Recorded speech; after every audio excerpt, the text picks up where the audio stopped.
Hello mga ka-busy mind. So ngayon ang ibahagi ko naman sa inyo ay yung manual call point na addressable.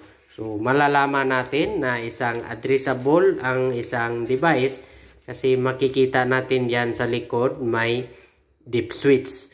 So ang gamit sa pag-address nito ay deep switch. So ang device na ito ay makikita natin yan sa likod. Yun ang terminal connection niya, yung may in, out at saka earth.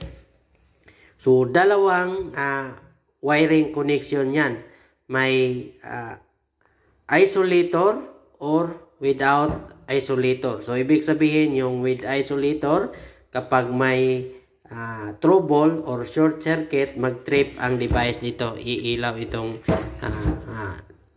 device na yan. So ibig sabihin mag-stop yung supply niya hanggang dyan na device, hindi na pupunta sa susunod na device. So ang pangalawa namang wiring connection niyan ay yung parallel connection. So ang parallel connection, so direkta lang yung supply niya, so hindi mag-trip ang isang device kapag may trouble. So ang pag-address ng device na ito ay susundan lang natin yung table. So may table dito sa pag-address. Kung makikita natin diyan, numbers 1 to 8. So ganoon din dito sa device niya, may number 1 to 8. So ang pag-address nito sa unang device, kung ang device natin gustong i-address ay number 1 na device, ang i-off natin na deep switch ay deep switch 1. So yan.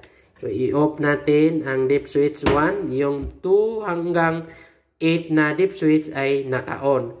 Kapag number 2 naman na device, so ang pag-address natin, yung deep switch 1 na naka-on. Tapos yung 3 at saka 4, 5, 6, 7, 8 naka-on rin. Yung deep switch 2, yun lang ang naka-off. So, ibig sabihin, pag naka-off position ang deep switch, yun ang pag-reading ng address niya.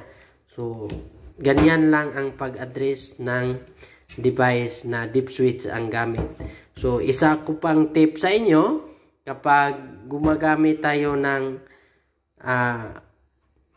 without isolator na connection, so kailangan tanggalin natin yung jumper na yan kasi hindi gagana yung device. Hindi mag-signal sa panel na naka-active alarm. So iilaw lang ito pero walang notification sa panel. So yan ang tandaan natin, itong jumper na yan. Okay? Kung may ideya din kayo sa mga fire alarm system, conventional or addressable, paki-share naman sa comment section. Okay? Bye-bye mga ka-busy mind.